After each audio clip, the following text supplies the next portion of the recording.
Takayagi Sensei kembali ke sebuah bar tempat dia biasa main shogi. Ini dia diajak oleh kepala sekolah. Kalau begitu bersulang kita. Terima kasih ya atas kerjasamanya. Tetap aja sih pak, Anda memang pantan master amatir. Saya nggak bisa menang bagaimanapun caranya. Saya senang bisa main shogi lagi pak. Seger deh rasanya. Ngomong-ngomong, kamu tahu nggak kata-kata legendaris Kimura Yushio, master shogi sebelum perang, saat dia kalah dan kehilangan gelarnya dari Oyama Yasuharu setelah perang? Tentulah pak. Kata-katanya kan, saya telah menemukan penerus yang baik. Itu kan pak? Betul banget. Ini momen yang tepat buat bicara jujur dengan kamu nih. Takayagi Sensei, kamu adalah guru yang luar biasa. Aku sendiri bahkan tidak sebanding. Karena itulah, meski rasa lancang melihat kinerjamu, aku ingin meniru kata-kata besar itu. Di usia yang tinggal beberapa tahun lagi sebelum pensiun ini, akhirnya aku merasa telah menemukan penerus yang baik. Saya belum layak deh pak menerima pujian kayak gitu. Masalah ini bisa ditangani karena bantu guru-guruan juga. Aduh pak, itu hanya kerendahan hatimu aja. Masalah ini adalah masalah sesuatu yang kebanyakan orang akan mundur menghadapinya. Tapi karena kamu Takayagi Sensei menyadarinya lebih awal, semua ini bisa terjadi. Biar aku ceritakan sedikit masa lalu ya. Dulu aku juga pernah jadi wali kelas di kelas yang mengalami kasus perundungan.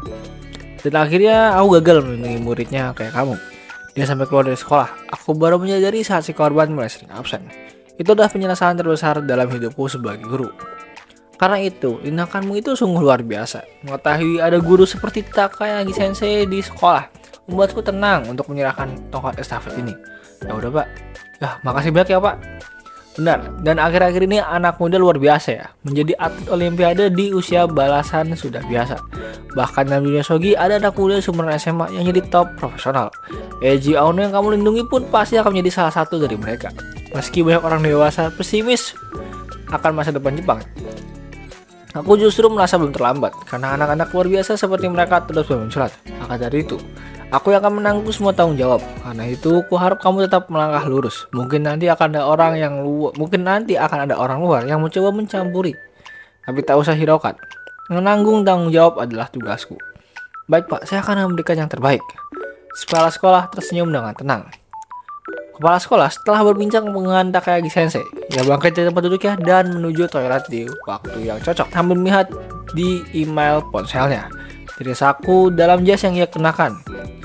Ia pun marah. Ternyata beberapa jam sebelumnya, seorang teman kepala sekolah yang bekerja di Kementerian Pendidikan telah mengirimkan pesan peringatan. Yang isinya, tampaknya pihak atas ingin mencampuri masalah perundungan ini untuk menyelesaikan skandal politik secepatnya. Mungkin akan ada tekanan, jadi hati-hatilah. Kepala sekolah bersyukur atas peringatan dari temannya yang baik hati dan merasa muak terhadap dunia yang udah membusuk ini. Kalau nggak bisa melindungi murid dan rekan guru, masih pantaskah aku disebut kepala sekolah? Ini sudah dipanggil oleh Tachibana, padahal mereka seangkatan sejak SMP, tapi nggak pernah ngobrol. Namun situasinya sekarang benar-benar runyam. Mitsuda terkena skors karena terpengaruh oleh Kono dan kawan-kawannya. Padahal Mitsuda bukan pelaku langsung, hanya karena menyebarkan rumor dengan niat buruk aja, Mitsuda tetap dijatuhi hukuman. Dan sialnya, kalau sekarang Eri sampai melapor pada guru-guru tentang hal-hal yang tidak pernah terjadi, hukuman Mitsuda bisa nggak berhenti di skorsing aja. Seingat ia dulu, Eri itu dulu dipaksa putus dengan Endo, teman masa kecilnya. Lalu langsung dibuang dan diperlakukan seperti perempuan yang bisa dimanfaatkan semau Kondo. Kalau begitu, Mitsuda bisa mengerti kenapa sekarang Eri bertindak nekat kayak gini. Pasti ingin balas dendam dan mencoba menyeret sebanyak mungkin korban ke dalam jurang kehancuran. Kalau emang begitu, aku pasti hancur juga deh. Mungkin kalau dibiarkan, skorsing Mitsuda akan naik jadi penangguhan sekolah. Sementara orang kayak Kodo dan Aida yang jadi pelaku utama pasti dikeluarkan. Aida malah lebih parah karena orang tuanya bertindak gegabah, mengunggah di media sosial kalau mereka adalah korban, sampai akhirnya menuai hujatan besar. Sekarang bahkan keluarga Aida ikut dikucilkan secara sosial. Itulah sebabnya Tachibana mendekati Mitsuda, orang yang mungkin masih bisa melanjutkan sekolah. Perempuan kayak Tachibana itu punya kemampuan berpikir kayak iblis. Itu pasti mengesalkan. Mitsuda berpikir apakah dia akan menjadi boneka Tachibana juga, sama kayak yang Kondo lakukan kepada Mitsuda. Saat menunggu di taman yang ditentukan, seorang perempuan muncul di depan Mitsuda. Anggota klub ini datang ke tempat sudah ditentukan oleh ketua klub berdasarkan instruksi rahasia yang ditaruh di loker dekat stasiun. Masa depan mereka sebagai klub sastra bergantung pada apakah mereka bisa mengendalikan senpai kelas 3 ini dengan baik.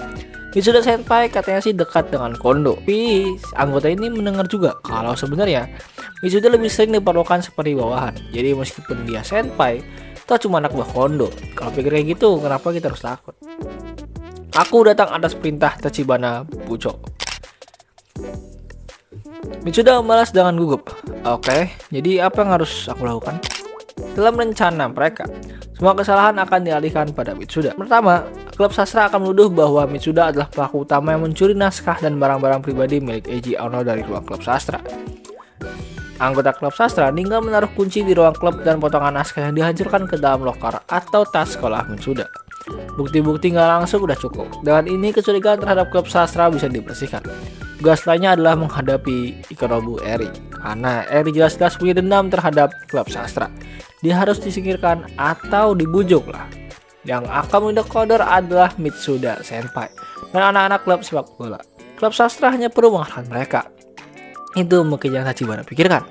Tapi Tachibana malah bersembunyi di balik bayangan perpohonan taman, mengawasi pertemuan anggota klubnya dengan Mitsuda.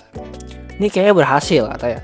Untuk berjaga-jaga, Tachibana memotret mereka diam-diam pakai aplikasi kamera yang nggak bunyi. Semua kejahatan akan ditimpakan pada mereka berdua. Dan hanya Tachibana lah yang akan selamat. Semua pesan dikirimkan tanpa meninggalkan jejak. Meski terasa menyakitkan, Tachibana juga akan menyusun sesuatu di loker milik Matsuda. Ikenobu yang menyimpan cinta dan benci terhadap Kondo dan Matsuda, dua orang yang saling menyimpan dendam karena hubungan cinta yang rumit. Mereka saling menyebarkan kebohongan untuk saling mengancam, dan akhirnya itu ada naskah skenario yang Tachibana siapkan. Tachibana hanya akan diposisikan sebagai korban malang yang terseret dalam konflik asmara dan aksi bela diri dari anggota klub sepak bola. Dengan begitu, apa yang mereka berdua katakan nanti nggak akan bisa dipercaya. Semua dianggap aja omong kosong. Inilah karya pamungkas yang merangkum seluruh hidupku. Tapi kita pindah ke orang lain. Kita pindah ke Aida. Kebakaran di internet menyebar dalam sekejap. Sudah sejak awal kasus perundungan dan komentar sembrono dari anggota Dewan Kondo jadi bahan bakar. Dan sekarang keluarga Aida malah menambahkan bahan bakar lagi ke api yang udah menyala. Si nenek itu aja bisa menjerit, padahal udah langsung dihapus. Kenapa sih gini sih?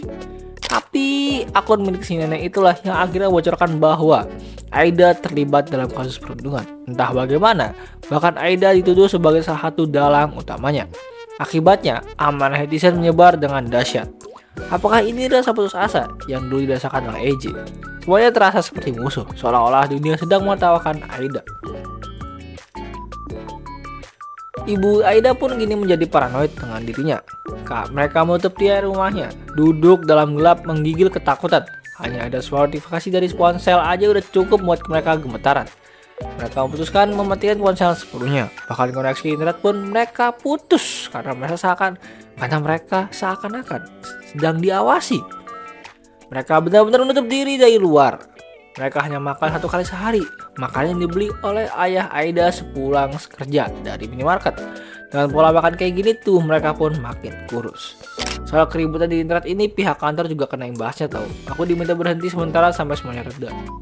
Rasanya seperti semua yang pernah Aida miliki runtuh dan menghilang. Saat Aida hendak naik ke kamar lantai 2, Aida mendengar ayahnya bergumam lirih. Seolah tak ingin Aida dengar, tapi tetap aja kedengeran. Dengan begini bukan cuma nggak bisa kembali ke masyarakat sih, lanjutin sekolah pun atau kerja kayaknya udah nggak bisa deh. Ucapan itu kayak palu yang menghancurkan masa depan Aida. Aida hampir menangis. Ia pun berlari ke atas. Sampai di tangga, Aida bertemu ibunya. Ia malah marah. Kenapa sih harus ikut campur? Emang kau bisa apa? Cuma jadi anggota PTA. Jangan GR deh nenek. Mendengar makian itu, ibu Aida hanya terdiam dengan mata berkaca-kaca. Lalu jatuh berlutut. Dan begitulah neraka yang gak pernah akhir ini dimulai. Tapi Eri yang gak mau menyeret orang lain ke neraka sendirian, masih aja duduk di kamar menunggu semuanya berakhir. Sekarang waktunya Tachibana merasa terpojok. Tachibana pasti sedang berpikir mati-matian bagaimana bisa menyelamatkan diri.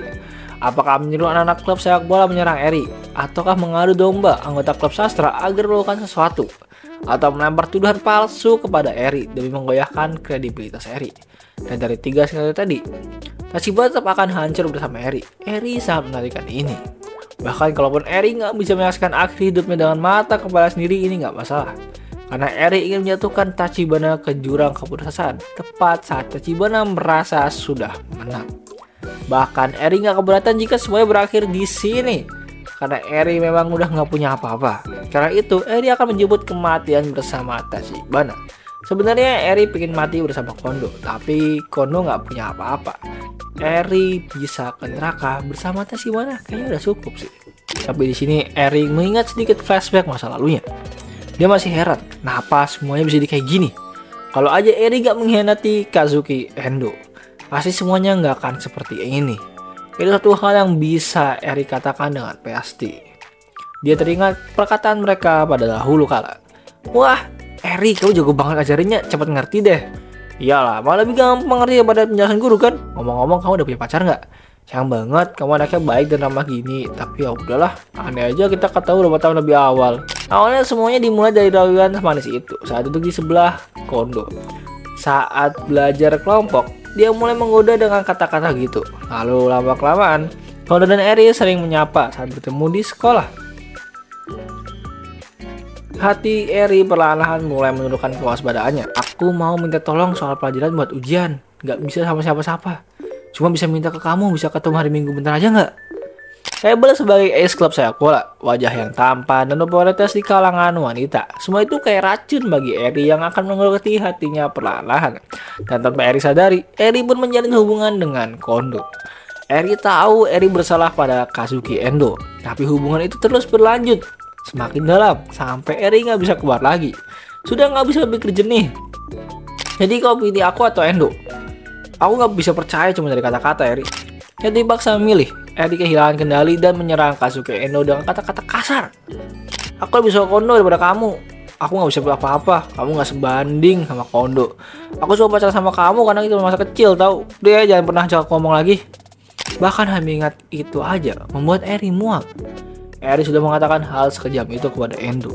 Baik sebagai perempuan maupun sebagai manusia, Eri sudah melakukan sesuatu yang paling rendah. Ekspresi Endo yang penuh luka terus membekas di pikiran Eri. Semakin Eri mengingatnya, semakin terasa kalau hatinya perlahan-lahan menuju kematian. Setelah itu, Endo gak pernah muncul di hadapan Eri. Gosip tentang perselingkuhan Eri langsung menyebar. Orang tua Eri yang mendengarnya langsung memarahinya. Ada apa ini? Kazuki katanya gak masuk sekolah. Kamu udah ngelakuin sesuatu ya? Eri gak bisa membalas. Ekspresi putus asa orang tuanya sama persis dengan wajah Endo pada saat itu. Kayaknya kita putus aja ya. Aku udah nyakitin dia terlalu parah. Aku nggak boleh deket-deket kamu lagi deh. Akhirnya Eri dibuang. Kalau dipikir sekarang itu emang egois banget. Waktu itu Eri cuma punya Kondo. Jadi Eri terus memohon, jangan ninggalin aku please. Kata Eri dengan menyedihkan. Kalau kamu nggak ada, aku nggak punya siapa-siapa lagi. Saat Eri mengatakan itu, Kondo meluknya dengan lembut. Tapi kalau Eri pikir sekarang, hari itulah Eri membuang harga dirinya. Eri berubah jadi perempuan murahan yang hanya digunakan saat dibutuhkan. Sejak saat itu, Eri sering melihat Kondo jalan sama cewek lain. Eri cemburu pasti ya. Eri putus asa tapi Eri nggak punya kekuatan. Ia terlalu takut untuk kehilangan segalanya. Jadi Eri nggak bisa marah ataupun menuntut apa-apa ke Kondo. Karena telah mengingati orang-orang penting dalam hidup Eri. Hati Eri perlahan-lahan mati dan membeku. 3 bulan Eri nggak masuk sekolah, dibuang oleh orang tuanya. Eri dikurung di kamar, yang jadi penjara bagi tubuh dan jiwanya. Nggak ada yang bisa nolong Eri, dan Eri pun merasa nggak layak buat ditolong. Eri adalah perempuan terburuk, perempuan jahat. Kalau gitu biar Eri berdansa dan jatuh seperti perempuan jahat sejati. Tapi ketua klub Tachibana, Kono-kun, tinggal memainkan peran sesuai naskah yang aku siapin aja nih. Dan dia langsung terpikat. Lalu dia menusuk hati teman masa kecil dengan kata-kata yang juga aku tulis. Nah, kira saja tiba. Kayak ini giliran aku yang menusukmu sampai tamat, Kondo.